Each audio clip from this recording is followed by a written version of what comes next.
Hello. So I guess you've heard of Timo Boll winning the Doha Open. In this video, we're going to be looking at some of his matches on the road to victory and analyze the points that I think worked for him. And of course, that the fact he did it at the age of 42 is important because you may not remember, but movement was a crucial part of younger Timo's game.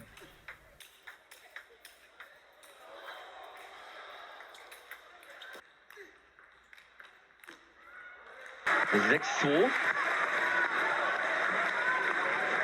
So with age, of course, you would lose some of your movement speed and let's say some of your physical strength. But what are the things that you can gain? After his recovery from his latest injury last year, he had a pretty decent run at the European Team Championships.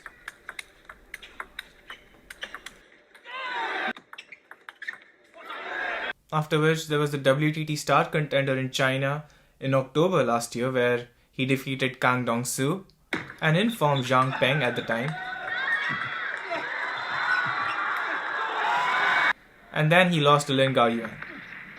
And then in the WTT Champions Frankfurt, he lost to Lee Sang-soo. And then in the Doha Star Contender, he lost to Duda in the decider. Which finally brings us to the first game of the WTT Doha Contender, which is Timo Boll versus Zhang Wujin.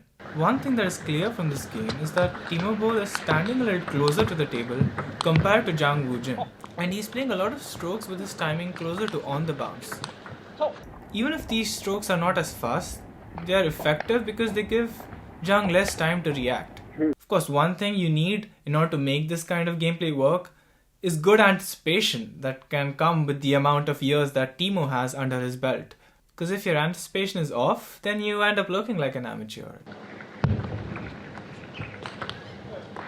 The next advantage that Timo has is that I think over the years, his touch play and receive have become a lot better. So this allows him to limit how often Zhang can attack, and instead now he gets to attack first, and he keeps attacking steadily until Zhang ends up missing. Point lead here. Looking comfortable out there on table one.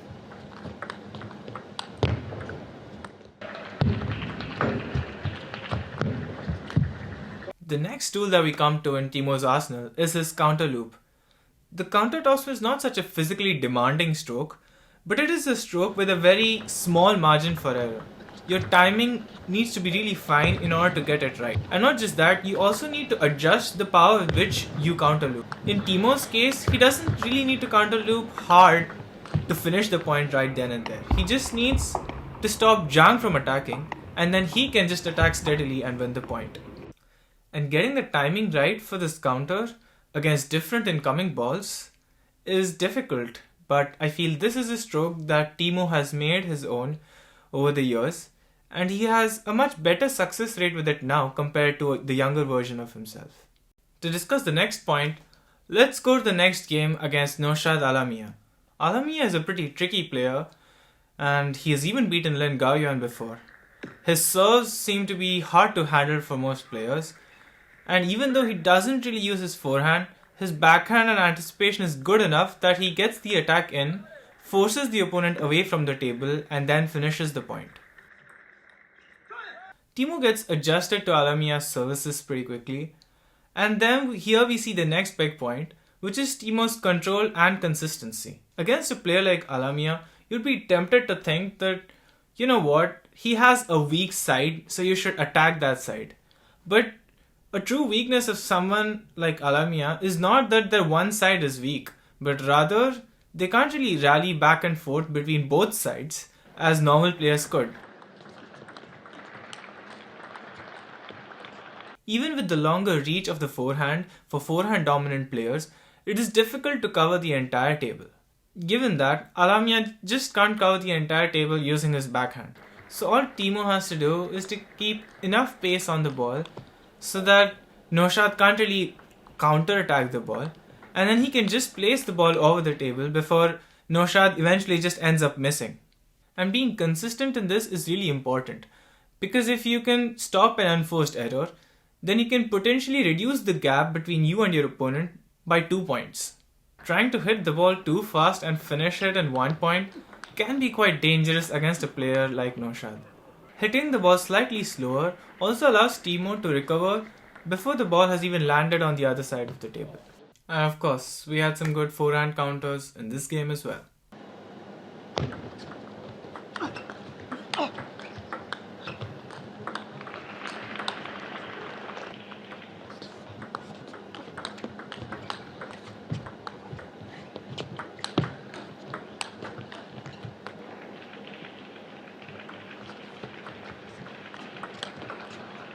Okay, next up we had the match between Timo Boll and Lee Sang-soo.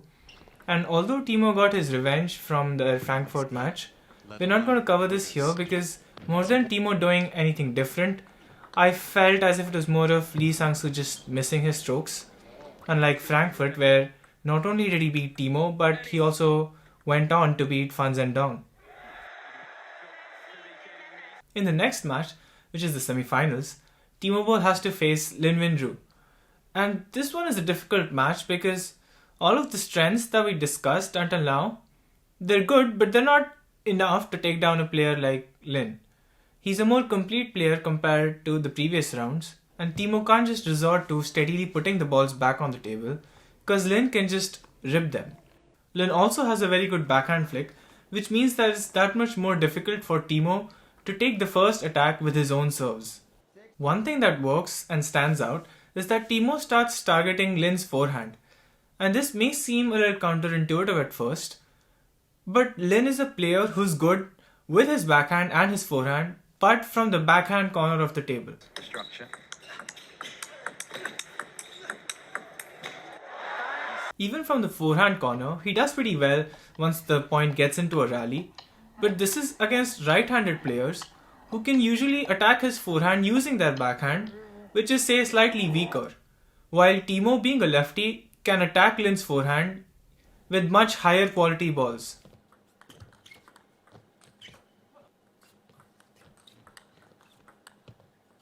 And this is also where we see that Timo is able to get back a lot more counter topspins on the table compared to Lin.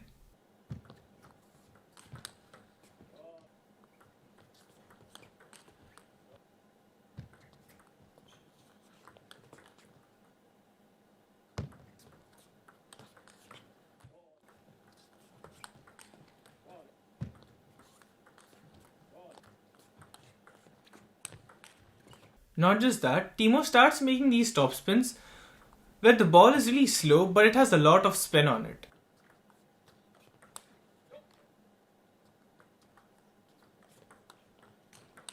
Even though Lin realizes that outright counter looping these balls is not working, he never takes it down a notch to just keep the ball back on the table, and this puts him at a disadvantage. This finally brings us to the decider, where Timo uses all his previous strengths and the tactic of repeatedly attacking Lin's forehand corner and wins the game. With that, we go to the finals against Tomokazu Harimoto. And this is a match that I honestly felt could have gone either way. For one, Harimoto has the control and touch to win points with his block.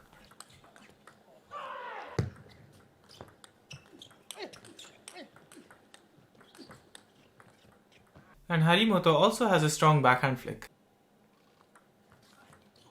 So starting from the second set, the pattern that emerges to me is that Timo will try to do an underspin service to prevent Harimoto from attacking, get into a short push rally, and then somehow open to Harimoto's backhand. One thing that we can observe is that Harimoto never counter-attacks with his backhand. Once the ball starts going to his backhand, unfortunately he gets into a kind of blocking zone, and then Timo steadily attacks to his backhand and then changes the ball placement in order to win the point.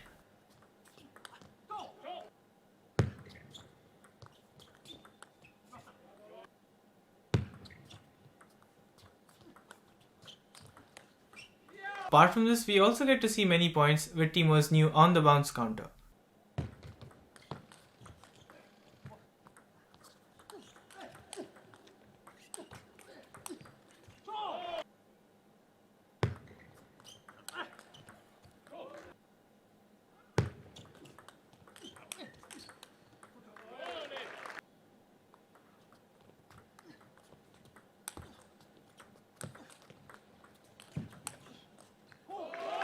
Another thing I noticed, I guess Harimoto is trying to turn a new leaf because there were many points in this match where he took the initiative to attack with his forehand, even though he missed. But I appreciate that he tried doing this throughout the entire match.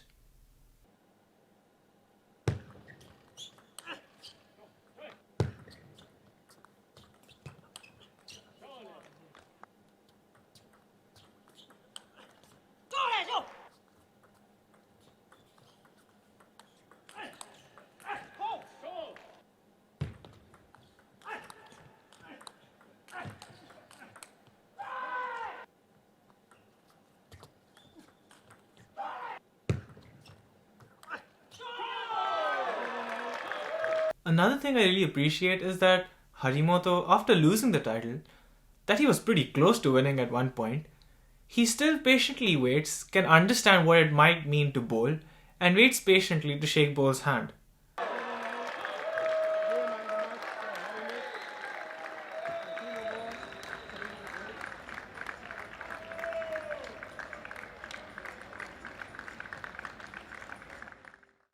And although this is easy to say, it's not easy to do. I mean, Alamiya couldn't do it.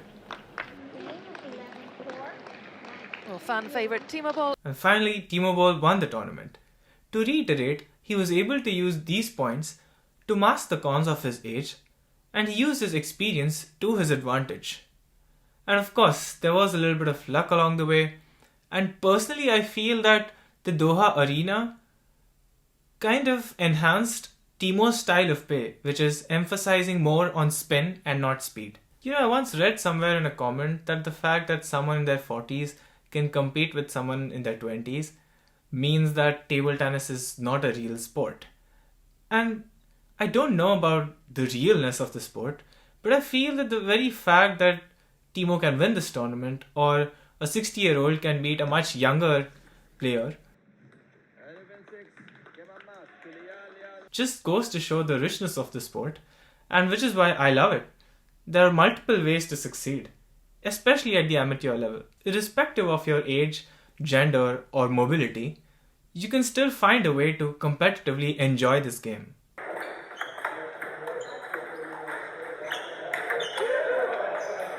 And that was all from my side. I'm not sure if it comes across that way, but I made this video with a lot of care, and I know the chances are low, but I do hope Timo gets to see this video someday. But until then, Undo.